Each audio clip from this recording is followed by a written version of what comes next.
16-year-old, 2 bodies, and a phone call that almost got an innocent man arrested.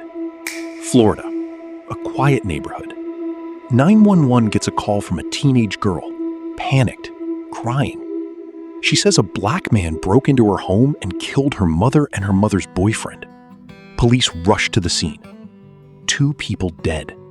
38-year-old Kelly McCullum and her 22-year-old boyfriend, Matthew Zenord.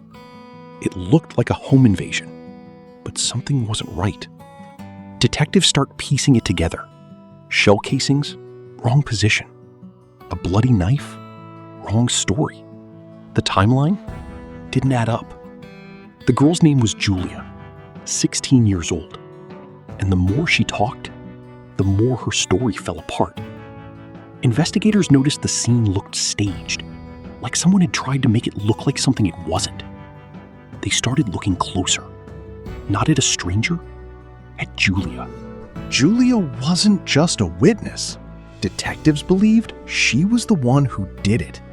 And that 911 call where she described a black intruder, investigators believe that was an attempt to frame an innocent person for murders she allegedly committed herself. Because apparently she thought nobody would look twice. They looked hard. So what was going on inside that house? Months before the killings, police had already been called to that address, a domestic disturbance between Julia and her mother. Julia had come out as transgender, identifying as Jasper, and by all accounts, home was not a safe space for that conversation. Arguments over pronouns, over identity, over being seen. Julia had previously undergone psychiatric evaluations.